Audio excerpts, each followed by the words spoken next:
አርዕስተ ዜና መንግስቲ ደቡብ ሱዳን ኣብ ጥቃዶብ ኢትዮጵያ ወታደራዊ ስርሒት ከም ዘካይድ አፍሊጡ።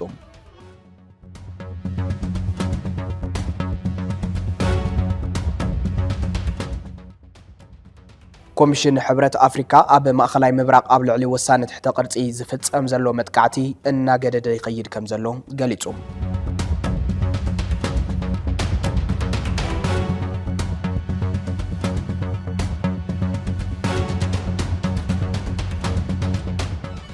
ኣብ ልዕሊ ኢራን ተኸፊቱ ዘሎ ኩናት ኣሜሪካን እስራኤልን ብሳይንስን ቴክኖሎጂን ዝተደገፈ ዓውደ ኩናት መጠን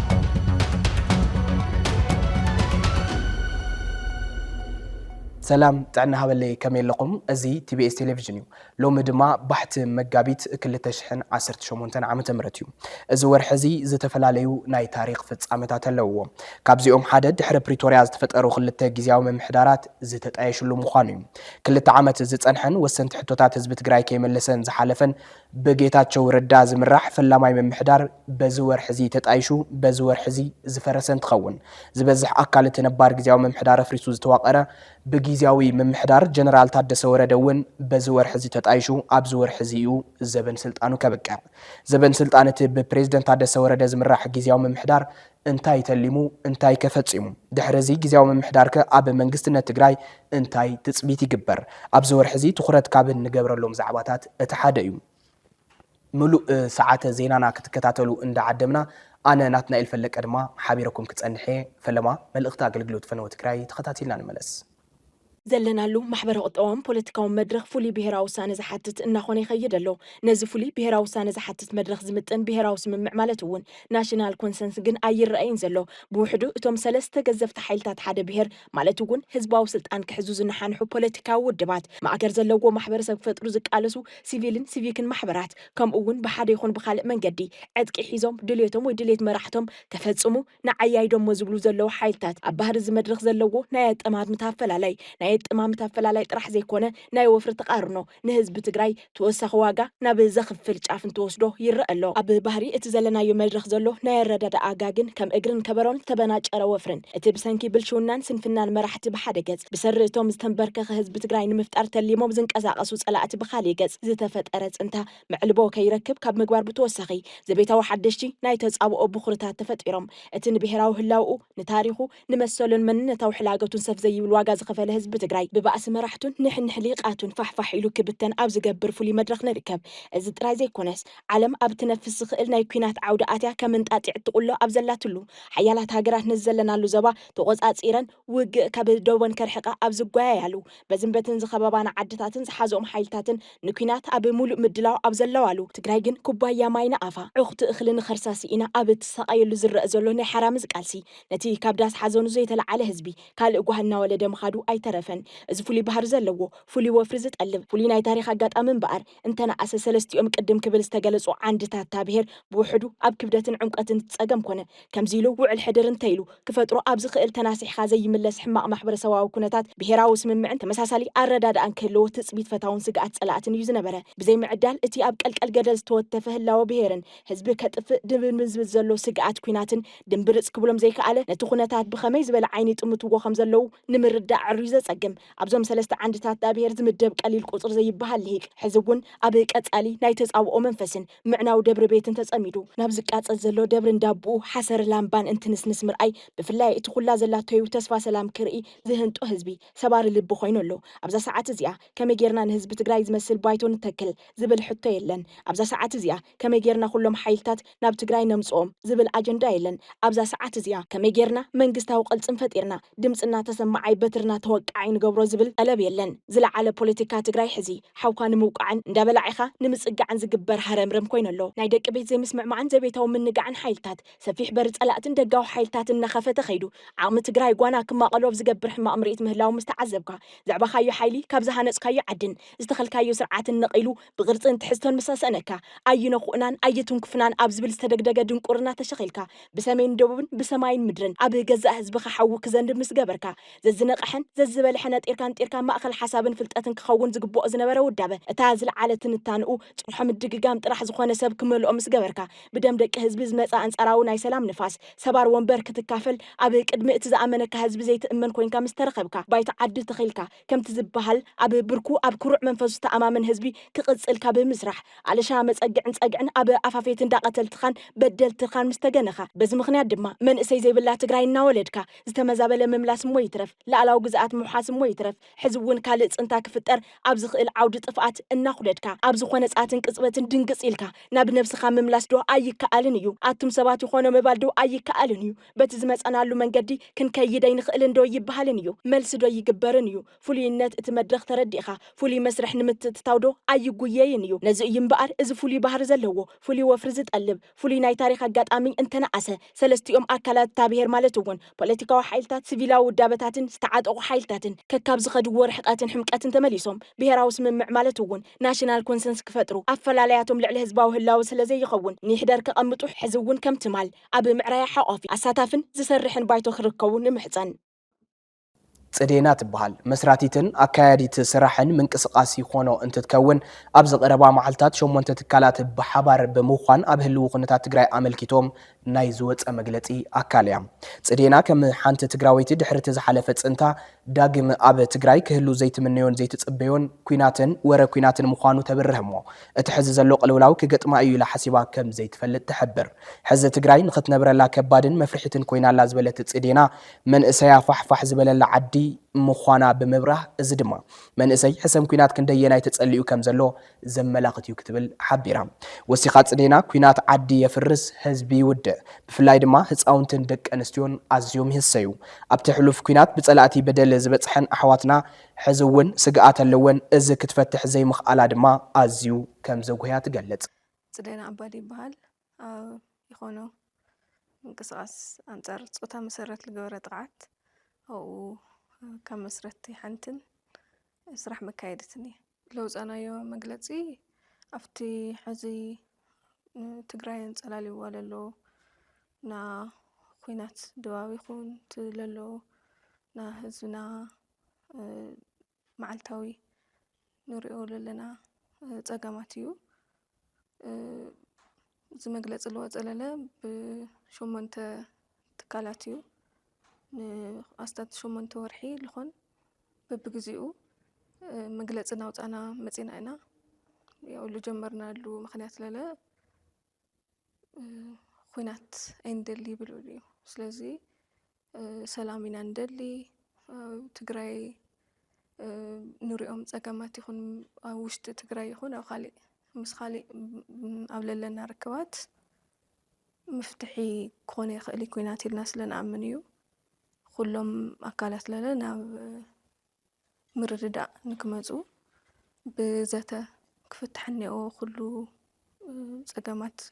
ኢልና ስለንኣምን እዩ ዝሕዚ ወፂኡ ለለለ ካብኡ ዝተፈለየ ይኾነ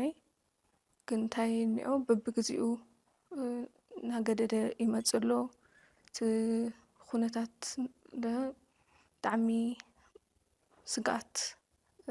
ናፈጠረ ይመጽእ ኣሎ ህዝቢ ኣፍርሒ ኢሉ ኣሎ ንሕና ለምስ ህዝቢና እኒአና መዓልታዊ ንሪኦ ኣሎ ነገራት እኒኦ ሃም ተጋሩስ እንታይ ነገራት ይልበጽሐና ኣሎ እንታይ መፍትሒ ኸንደሊ ምስቲ ልበጽሑ ለለዉ በብግዚኡ ንሰምዖም ና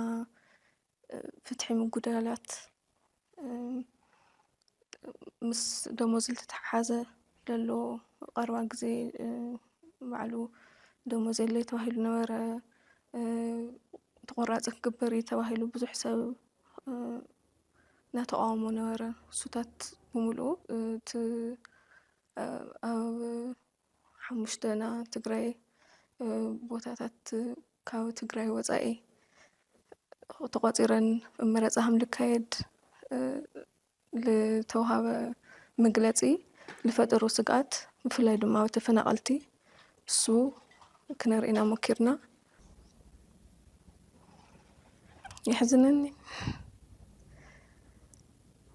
كاوز بلعلي تتصبيني يا رب دعمي كلنا نتصبنا يمسلني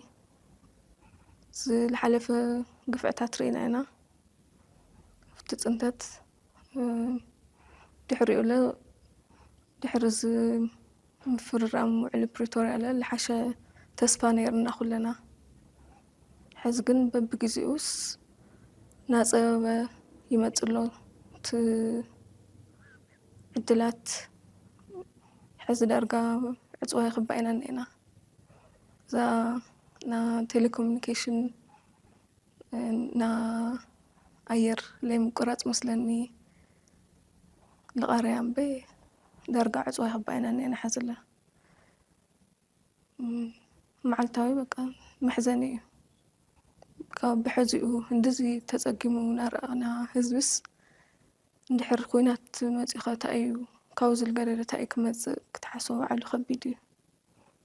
ካብኡ ብላዕለለ ከም ህዝቢ ብዙሕ ግፍዒ ርኢና እንዲና ጥቕዓት ዝበፅሐን ክትሓስብ ተለኽ ለለ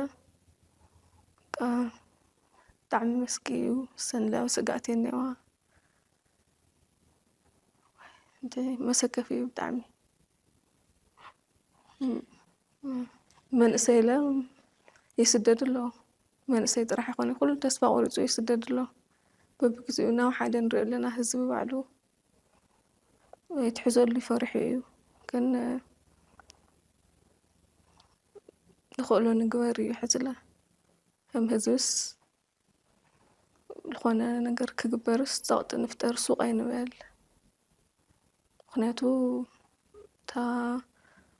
በትሪ ዋና እያ ክትዓርፍ ኩናት ንኩሉ እንዲሉ ዝጎድእ ብፍሉይ ዝጥቅዓ ግን ደቂ ኣንስትዮ እየን ደቂ ኣንስትዮ ጉድኣት ኣካል ኣለዎም ህፃናት ሕዚ ብዝናይና ክንሪኦ ተለናስ እዘን ኩለን ጥቕዓት ዝበፅሐን ዝጥቀስ ቁፅሮም ድሎ ይፈልጥ እየ ብጣዕሚ ልዕሊኡ ክኾን ከም ዝኽእል ኩለና ንግምቶ ነገር እዩ ብናማን ኣነ ቀሪበ ለዋጋዕ ክወንስ ኣብ ስግኣት ከም ዘለዋ ዝገለፃለይ ብዙሓት እየን ምክንያቱ ገና የድሓና እኒአዋ ክድሕናለ ምንም ዕድል የግናየ እኒአዋ ምንም ድጋፍ የግናየ ድሓረ ግን ወታደር ክመፅእ እዩ ተባሂሉ ብናማንም ይኹን ኩሎም ሕዚ ዘለዉ ኣክተርስ ኣብቲ ና ኩናት ፅንተት ነበሩ ኣክተርስ እዮም ብትበለ ብቲ ሶም ኣትዮም ኸስ እንታይ ዓይነት ነገር ክፍጠር ባዕሉ ክንግምት ኣይንኽእል ብፍላይ ኣብአን ግን ስግኣት እኒአወን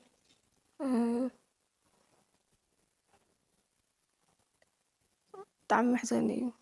እንታይ ከም ትናገር ዘይትፈልጢ እንታይ ኢልካ ከም ተፅናዕንዕለስ ኣይትፈልጢ እዩ ርግፀኛ ዘይኮን ኩሉ ነገር ምንም ክትብል ስለዘይትኽእል ከቢድ እዩ ምንም ድጋፍስ ዳርጋ ዘየግናየ ኣብዚ ዓመታት እኳ እንኳን ዶ ካሊእ ነገር ተወሲኹ ፀልሚትና እኒኦ ይርደአኒ እዩ ካብ ዓቕምና ብላዕሊ ክመስለና ይኽእል እቲ ዝግበርሎ ነገራት ምንም እንተገበርና ለውጢ ዘይነምፅእ ክመስለና ይኽእል ግን ተነኣሰስ ንኩናት እምቢ ምባል ግን ንኽእል ኢና ኢለ ይኣምን ኩለና እንድሕር እምቢ ኢልናስ መን እዩ እሞ ክዋጋእ እዚ ወለዲ ድዩ ቤት ትምህርትታት ሚድያታት ኩሉስ ሰላም ከም እንደልስ ብተግባር ክነርኢ እኒአና ዝደለየና ፖለቲካ ቅዋም ይሃልየናስ ናብራና ንሕሰብ እሞ ካሊእ ኩናት ናማ ንኽእል ዲና ኢልና ብደንቢ ንሕሰብ ነስተንትን ሃመልና ኢና ገለ ተመፂእ ኳስ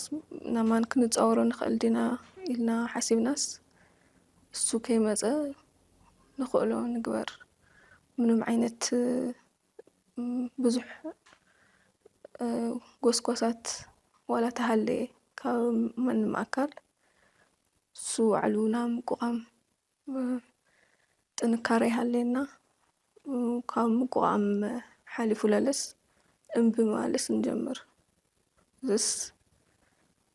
ናይ ይኾነ ኣነ ሕዝስ ዝግበርሎ ነገራትስ ናማን ንኣየ ኣብ ሓንቲ ኣካል ኣባል ህዝብስ ንኣየ ተባሂሉ ዝግበርሎ መሲሉ ይስምዐኒ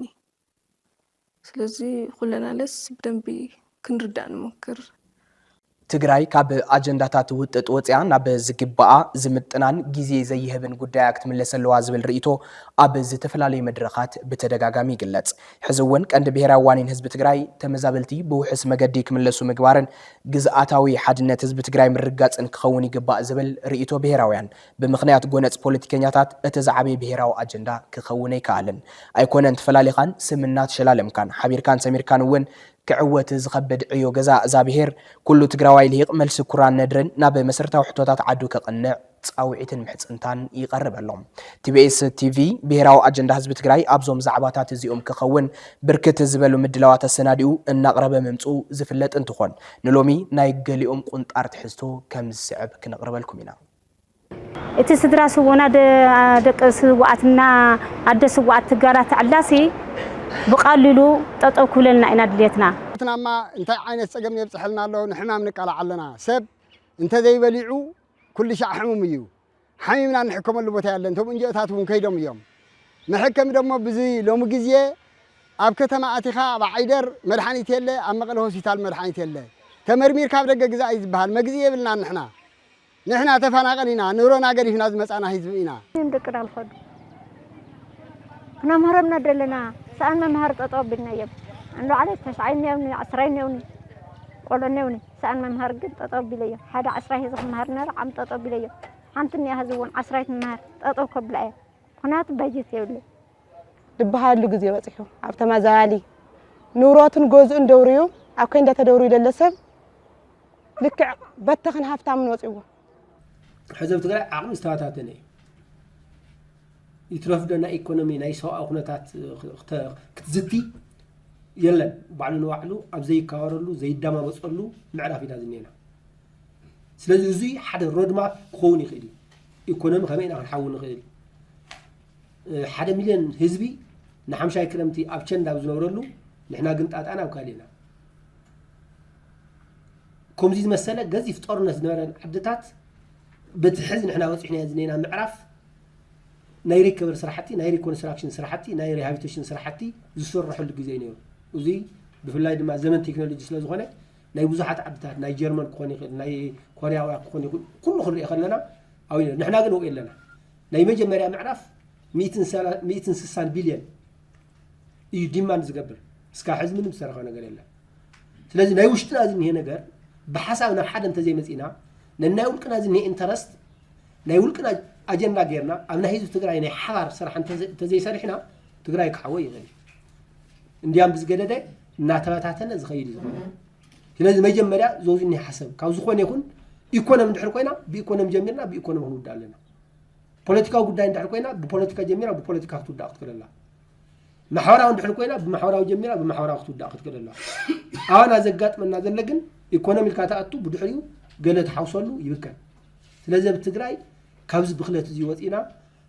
حسب تأكيدنا عدنا خلي قرنا نهنس بيكونم تزيت اللويتنا دم نحنا دمس خلونا يغني أب تقرأي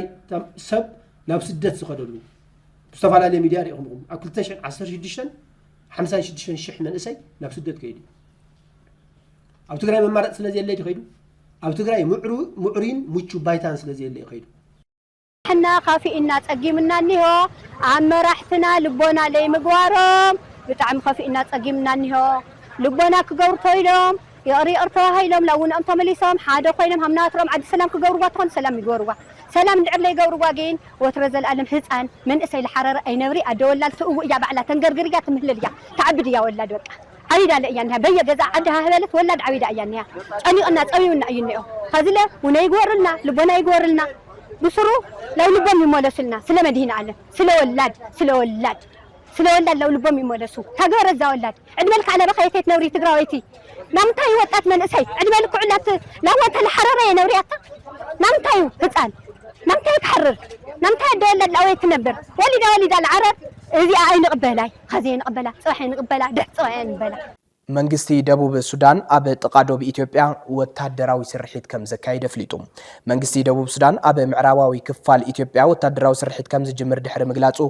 ነበርቲ ድማ ካብቲ ቦታ ክወጹ ኣዚዙ ክብል አልጀዚራ ጸብጺብሎም ብኣሽሓት ዝቁጸሩ ነበርቲ ካብታ ብዓመጽቲ ተቆጻጺርዋ ዝተባሃለት ከተማ ኣኮቦ ሃዲሞም ናብ ኢትዮጵያ ይኸዱ ምህላዎም ተሓቢሩሎም መንግስቲ ደቡብ ሱዳን ነዚ ትእዛዝ እዚ ምሰውጸ እቲ ናይ ግዜ ገደብ እውን ኣብ ቀረባ እዋን ክውዳእ ትጽቢት ከም ዝገብርን እታ ከተማ እውን ሕዚ ባዶ ኮይና ከም ዘላን ጸብጻባት የመላኽቱ ደቂ ኣንስትዮ ህፃናትን ኣረጋውያንን ናብ ኢትዮጵያ ሃዲሞም ኣለዉ ክብል ሓደ ናይቲ ከባቢ በዓል ስልጣን ሰብኣዊ ሓገዝ ንኣልጀዚራ ኣብ ዝሃቦ ሓበሬታ ገሊጹ ኣብ ኣኮቦን ከባቢያን ሰፊሕ ስርሒት ንጅምር ስለ ዘለና ዘይመንግስታዊ ትካላትን ሲቪላትን ዘየድሊ ጉድኣት ንኸይበጽሖም ፍሉይ ጥንቃቐ ክገብሩ እውን ኣብ መግለጹ የመላኺቱ ሰራዊት ደቡብ ሱዳን ነቲ ኣብ ኣኮቦ ዝርከብ ዓቃበ ሰላም ሕቡራት ሃገራት ክወጽእ ኣዚዙሎም ኮሚሽን ሕብረት ኣፍሪካ ኣብ ማእኸላይ ምብራቅ ኣብ ልዕሊ ወሳኒ ትሕተ ቅርጽ ዝፍጸም ዘሎ መጥቃዕቲ እናገደደ ይኸይድ ከም ዘሎ ገሊጹ ኣቦ መንበር ኮሚሽን ሕብረት ኣፍሪካ ማሕሙድ ዓሊ የሱፍ ጣላት ኣብ ዘውፅኦ መግለጺ ኣብቲ ዞባ ኣብ ልዕሊ ንጥፈታት ንግድን መጓዓዝያን እናዓበየ ዝኸይድ ዘሎ ሓደጋን ኣብ ዞባ ውሽመጥ ዓረብ ዝርአ ዘሎ ምዝባዕ ንግድን ኣብ ኣፍሪካ ጽልኡ ልዑል ምዃኑ ኣመልኪቱ እቲ ኣቦ መንበር ምውሳኽ ዋጋ ነዳድን ኣብ ወሳኒ ቀረባት ዘስዕቦ ዘሎ ቅጽበታዊ ሳዕቤንን ጠቒሱ ኣፍሪካ ትጽሎላ ዞባዊ ኣቪዬሽን ከይተረፈ ኣብ ሓደጋ ኣለዉ ክብል ተዛሪቡ ማሕሙድ ዓሊ የሱፍ ወሲኹ ኣብ ወሽመጥ ዓረብ ዘሎ ቅልውላው ቁጠባዊ ብድሆ ጥራይ ዘይኮነስ ጉዳይ ኣህጉራዊ ሕግን ዞባዊ ምርጋእን ምዃኑ ብምጥቃስ ሉዓላውነትን ግዝኣታዊ ሓድነት ሃገራትን ዝግህዝ ተግባራት ኮኒኑ መገዲ ኣየር ኢትዮጵያ ንምኽንያት ኩናት ኢራንን ማእኸላይ ምብራቅን ኣብ ውሽጢ ሰሙን ልዕሊ 13 ቢልዮን ዶላር ምኽሳሩ ንቢቢሲ ገሊጹ ምንባሩ ይዝከር ኣብ ልዕሊ ኢራን ተኸፊቱ ዘሎ ኩናት ኣሜሪካን እስራኤልን ብሳይንስን ቴክኖሎጂን ዝተደገፈ ዓውደ ኩናት መጠን ናዕናውነቱን ቀያራይ ዓቕሙን ዘመላኽት ምዃኑ ይግለጸሎም እዚ ክልተ ሰሙን እኳ ዘይገበረ ኩናት ኣብ ጠቕላላ ማሕበረ ቁጠባን ፖለቲካዊ ጸጥታን ዓለም ኣስዒብዎ ዘሎ ምንጋዕ ቀያራይነት ውግእ ቴክኖሎጂ ዘመላኽት ምዃኑ በዚ ድማ ክሳብ ኣፋፌት ነፍሲ ወከፍ ገዛ ዓለም ዘብጽሕ ጽልዋ ከም ዝፈጠረ ንባህሪ ኩናት ማእኸላይ ምብራቅ ዝጠመተ ሓተታት ቲቢኤስ ዝዕለት የመላኽት ክቕጽል እዩ ኩናት ኢራን ብጋዜጣ ነንብቦ ዜና ኣይኮነን ውግእ ማእኸላይ ምብራቅ ብወረ ንሰምዖ ናይ ርሑቕ ዛንታ ኣይኮነን ብቴክኖሎጂ ዝድገፍ ኩናት ከምቲ ዝበሃል ጽልኡ ቀሊል ቀያራይነቱ ካልኣይ ደረጃ ዝስራዕ ኣይኮነን ኣብ ኩናትን ኢራን ነዚ ስዒባ ተካይዶ ብዘላ ናይ ጸረ መጥቃዕቲ ደብዳባትን ፋሉል ተኹስታትን እቲ ዓለም ዘባልዓሉ ዝነበራ ፍልፍል እቶተን እቲ ሓዊ ዝቕስቁሳሉን መናውረን ዝሽፍናሉን ዓንዲ ሕቆን ዝኾነ ቁጠባ ክደቅቕ ዝጀመረ ይመስል ቴክኖሎጂ ውግእ ቀያሪ እዩ ኩናት ሳይንስ ለውጢ እዩ ጸጋ ማእኸላይ ምብራቅ የድቅቕ ሆርሙዝ ይዕጹ ኢራን بوجحت فلما متقعتي تالع الحياة الأمريكان حنقت ولادها زخونت إسرائيل تقبلها قتلت مرحيا آيات الله علي خامنئي أنا جدا في تصم حروقات بزمثل من جدي بعيني بالله سني بالله جمرته مدراج وحزمثل متقعت درون المسائلات مجمرتها أبجرابتها أبزركبا نسوني زبها القدس المناي كتلها ولا نشعب زي قدس زدبدبة تتخون أتيلاون بزخون عينة ملكي مس أمريكا ركب زلونين معسكر حيلتا سراويت اللون نبز بلتن قربس أذربيجان تركيا زبها لهجراتون التخلق كل عينت مسائلات درونات أو انشفا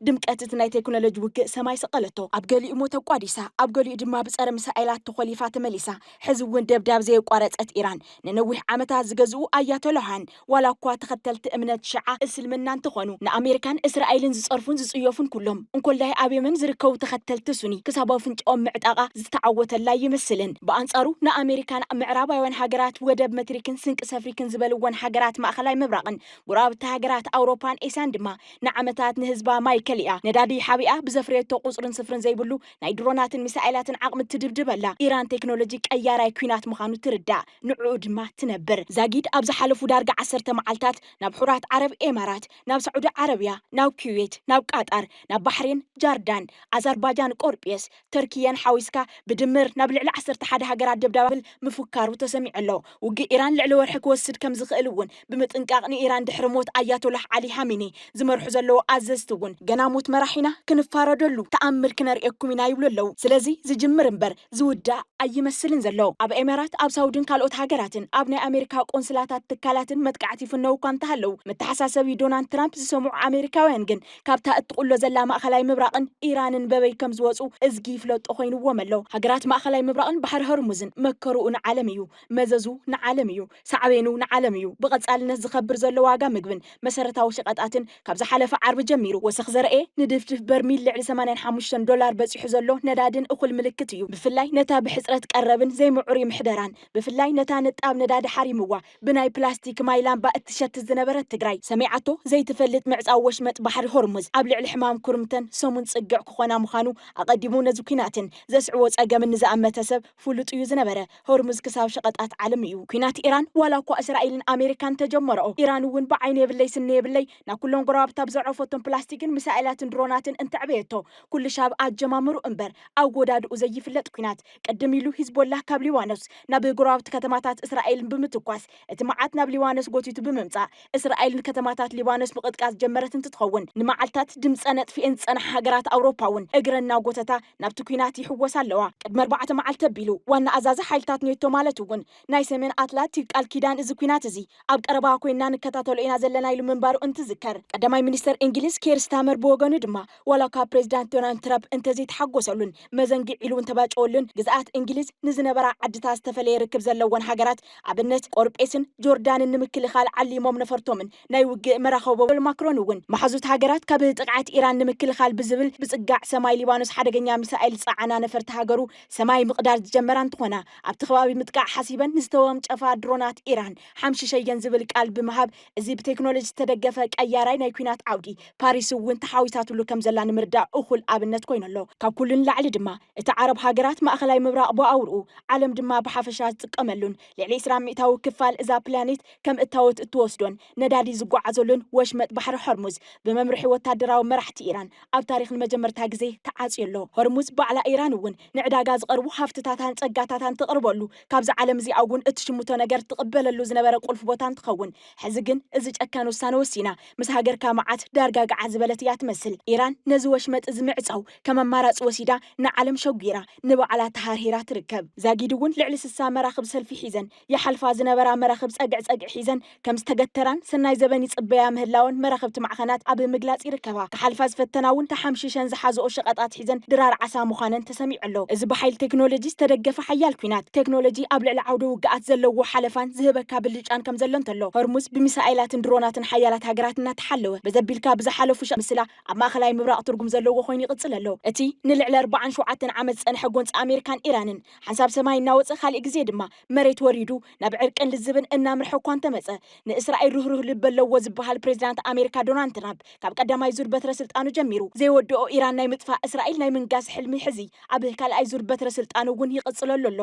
ሓንሳ ንኢራናውያን ናይ ኒውክሌር መደብ ስለ ዘለዎም ይብል ካልእ ግዜ ድማ ካብቲ ናይ ቅድሚ 47 ዓመት ኢራናውያን ንኣሜሪካውያን ዜጋታት ናይ ምዕፋን ዕማም ኣለዎም ይብል ኮታስ ብዝረኸቦ ኣጋጣምን ዝመስል መሲሉ ብዝተሰምዖን ክስ ነቢሉ በትሪ ከወጣውጠላ እዩ ጸኒሑ ካልእ ትርጉም ዝህብ መበገሲ ግን ኢራን ብተዋፍሮም ዕስለ ገበርቲ ራዕዲ ንሕንቅቕቲ ጓላይ እስራኤል የጥቅዕለው ብዝብል እዩ እቲ ደማዊ ኩናት ዝጀመሮ እቲ ውሳነ ኣብ ሓፂር እዋን ብዝብሃል ልዕሊ 24 ሓይሊ መርከብ ኢራን ወቂዑ ሓሸዋ ክልሕሳብ ብምግባር ነፈርቲ ኢራን ሒቐን ተጎዝየን ናብ ዘይለዓላሉ ብርኪ ክወርዳ ብምግባር ኣውራ መራሕቲ ኢራን ብምቕታል ዝተረፍኩም መራሕትን ተዋጋእትን ኢራን ኢድኩም ሃቡ ናብ ብምባል ዝኣተወ ዶናልድ ትራምፕ ኢድ ምሃብ እንትሰምረሉ ግን ኣይተረኣየን ፕሬዚዳንት ኢራን ማሱድ ፔዝቪጋን ከመ ኣንጨዋ ዒመር ንዓመታት ኣብ ዝኹዓትዎ ጉድጓድ ኮይኖም ናይዚ ሰንሰለቶም ሓይሎም እናመርሑ ሕዚ እውን እቲ ቀያራይ ውግእ ዝኾነ ኩናት ቴክኖሎጂ ኣብ ልዕሊ 11 ሃገራት እናዕለብዎ ይርከቡ እቶም ፕሬዚዳንት ኢድ ምሃብማ ዝሕሰበ ኣይኮነን ውግእ ቀጻሊ እዩ ይብሉ እዚ ቅድሚ 10 መዓልቲ ወጋሕታ ኣያቶላ ዓሊ ሃሚኒ ብምቕታል ጀመረ ኩናት ኣብ ሰዓታት ልዕሊ 50 ዝኾና ነፈርቲ እስራኤልን ኣሜሪካን ኣብ ሓደ ቅጽበት ልዕሊ 200 ተቐጻጸልቲ ቦምቡታት ኣብ ልዕሊ ኢራን እናዕለባ ሰማያት ኢራን ይዕንድራሉ ነበራ ነዚ ኩሉ ተጻዊሮምን ንዘበናት ብዘጥረይዎ ወታደራዊ ዓቕሚ ተጠቒሞም ኢራናውያን እውን ንዘበናት ንሰላም ሃፍተን ኣፍሲሰን ህዝቢ ዓለም ስሒበን ኣብ ልዕሊ ዝነበራ ሰብ ጸጋ ሃገራት ማእኸት ራእይ ብዘይብሎም መራሕቱን ደቁን ዝተበደለ ቀደም እውን ንፍትሓዊ ናይ ሃፍቲ ክፍፍልን ተረባሕነትን ማዕድናቱን ዘይተዓደለ ቀደም እውን ነዳዲ ብጀሪካንን ብፍርቂ ሊትሮ ፕላስቲክን ክሸት ዝተገደደ ቀደም እውን ቴክኖሎጂ እንታይ ይዓብስ ብዝብሉ መራሕቲ ዝተዓፈነ ህዝቢ ኣፍሪካ እንታይ እዩ ክኸውን ህዝቢ ዝቐርንኸ ህዝቢ ኢትዮጵያኸ ህዝቢ ትግራይከ ሰላም ንትግራይ ኣብ መወዳእታ ዜና ቲቢኤስ ቲቪ ስሩዕ ፈነወ ካብ ዝጀመረሉ እዋን ፈሊሙ በብወርሑ ፍሉይ ናይ ትኹረት ኣንፈትና ነፀረ ዜናን መደባትን ቀሪጹ ኣብ ምፍናው ምጽንሑ ይዝከር እዚ ሒዝናዮ ዘለና ወርሒ መጋቢት ኣብ ትግራይን ዝሓለፉ 5 ዓመታት ዝቐጸሉ ዓበይቲ ህዝባዊ ጸገማት حزون صفحات عمقة وسيقوم يخدو مهلاوم صعبو يفرس زلو خبر بهير يحس زلو دموق تاريخا يبتن زلو من نتاو بقتان سقات كوينات تحاوسو وكفترو أبز زغل ودكات زدها بخوينو نهر كوينات نمكل خال بايتا سلام نمسفحن كمتشو أب أقداسنة متأشى حدش منقستنة تقراي زدها بيخون بقندو أب الهيك أنن بوليتيكانياتاتن اتعدز الرأي زلو تخنتات تقارنوتاتن ربح حزب حزوم زخدو قونساتن تقرموم ما أقلنة حزب تقراي ناب نبور مملاسن أب متقطع خبر بهيرن حلوة منتن تاريخا وحلفنة زواتا حبرت سباوي تكال متياشن كأند تخرت أزور حيوم تقراي كابتاتياتو زلا كل مداوت أقام كتوتسن حزبنا ناب قبو خبرو كملسن أب منقو حوات زهلو سنة أقداسي مسدقا وحالتات زقبر لزب أو واتسا مخوان زأمن تكالنا أدلاينت متأشى بايتو زملكتو زتفلالي تحستوتات إنا قرأت أي فنوالهم تغلالا زينان مدبات نوون نابزناي تخرت أنفت زيزنت أتأرك خونيو زي أقداس أجندازي نلومي بسعب حساب كنت متوينا بركز زولو مدرخات أو زريا مواصو تقراي لا تخايدو ممسوهم زفلتيو بركز زولو حسابات تقراي بزمن قد زين تسقراتي زحايش زبل حساب كاستفلالي خورنع كاستفلالي وغنات تكالات تمز حاجيو خريميو انتقونا بتزدلن نايمان كساقر بزخل من قدن أبطان نبهقات قراين عسان خنبتصحي كالنان حزون أقداسنت من مغار أقداسنت محوار أقداسنت مسقار تباراعي أجندا زابهير كويني قتلالو تقارو زي كم تاريخنان برخنان زي كم بحقنان تسفاتاتنان زي كم تسويت حاون قوانان بوشتاو حدقنيا من قدي مبتتان بدق أبطيت الوص انتا سلزلنا قدين خنمكر لنا تقارو طيت زكونا صقم بدهون سنتان سلام نقهون زربنا نمبر أو سلاماو مدرخ زين الراخب بهدوء لبونا زين اللازب البهراوي حونت سمرت زين واسب سبح تاريخ كين خون منتا قدين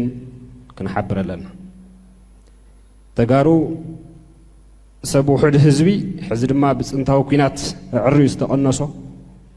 سب نؤس مريت حزب ما ايد وراري زحارسو سب زيرقو بوليتيكاو زوبا حيال زبل كل زطمتو سب زي سلطون بحايلي نجر معراي زلمده بهال بوليتيكا زلنا اكلات بمخوانا مخنيات بهير كابزعنو قدل نموصا ناي قدن أما أدزته أما أدي مردا كنراخب لنا